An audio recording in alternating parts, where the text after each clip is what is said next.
Swimming gives your brain a boost, but scientists don't know yet why it's better than other aerobic activities. This is On the Conversation by Sheena Matthew, Assistant Professor of Biology, University of Mary Hardin Baylor in the UK. It's no secret that aerobic exercise can help stave off some of the ravages of aging, but a growing body of research suggests that swimming might provide a unique boost to brain health. Regular swimming has been shown to improve memory, cognitive function, immune response, and mood. Swimming may also help repair damage from stress and forge new neural connections in the brain. So that's fantastic, new neural connections in the brain. But scientists are still trying to unravel how and why swimming in particular produces these brain-enhancing effects. As a neurobiologist trained in brain physiology, a fitness enthusiast, and a mom, I spend hours at the local pool during the summer. It's not unusual to see children gleefully splashing and swimming while their parents sunbathe at a distance, and I've seen one of those parents observing from the poolside plenty of times. I've been one of those parents, she says, but if more adults recognize the cognitive and mental health benefits of swimming, they might be more inclined to jump in the pools alongside their kids. New and improved brain cells and connections. Kindly support my Patreon account since YouTube has again demonetized my YouTube channel. The daily posts are 5 videos daily, and they are totally different from what I have on my YouTube channel. Thank you so much for your support and that you find all my content so interesting. You'll find the Patreon account details in the description box below. So yes, the scientists say that there will be new and improved brain cells and connections. Until the 1960s, scientists believed that the number of neurons and synaptic connections in the human brain were finite, and that once damaged, these brain cells could not be replaced. But that idea was debunked as researchers began to see ample evidence for the birth of neurons, or neurogenesis, in adult brains of humans and other animals.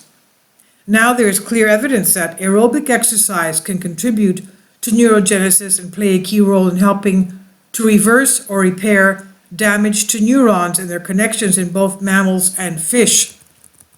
Research shows that one of the key ways these changes occur in response to exercise is through increased levels of protein called brain-derived neurotropic factor. The neural plasticity, or ability of the brain to change, that this protein stimulates has been shown to boost cognitive function, including learning and memory.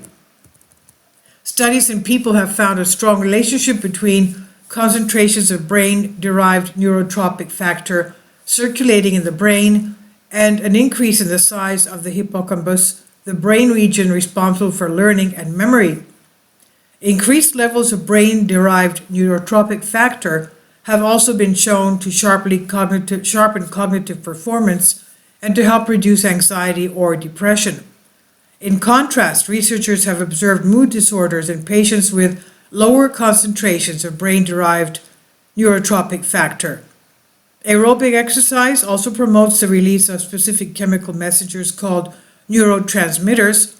One of those is serotonin, which when present at increased levels is known to reduce depression and anxiety and improve the mood. In studies in fish, scientists observed changes in genes responsible for increased brain-derived neurotropic factor levels, as well as enhanced development of the dendritic spines, protrusions on the dendrites or elongated portions of nerve cells, after 8 weeks of exercise compared with controls. This complements studies in mammals where brain-derived neurotropic factor is known to increase neuronal spinal density. These changes have been shown to contribute to improved memory, mood, and enhanced cognition in mammals. The greater spine density helps neurons build new connections and send more signals to other nerve cells. With the repetition of signals, connections can be stronger. But what's special about swimming? Researchers don't know yet what swimming's secret sauce might be, but they're getting closer to understanding it. Swimming has long been recognized for its cardiovascular benefits, because swimming involves all parts of the major muscle groups. The heart has to work hard, which increases blood flow throughout the body. This leads to the creation of new blood vessels, a process called angiogenesis. The greater blood flow can also lead to the large release of endorphins, hormones that act as a natural pain reducer throughout the body. This surge brings about the sense of euphoria that often follows exercise.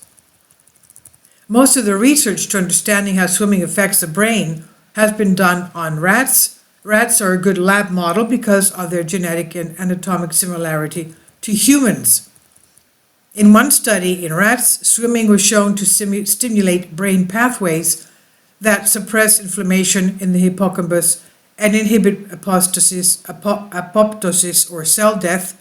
The study also shows that swimming can help support neuron survival and reduce the cognitive impacts of aging. Although researchers do not yet have a way to visualize apoptosis and neural survival in people, they do observe similar cognitive outcomes. One of the more enticing questions is how specifically swimming enhances short and long-term memory. To pinpoint how long the benefit effects may last, researchers trained rats to swim for 60 minutes daily for 5 days a week. The team then tested the rats' memory by having them swim through a radical arm water maze containing 6 arms, which included one with a hidden platform. Rats got 6 attempts to swim freely and find the hidden platform.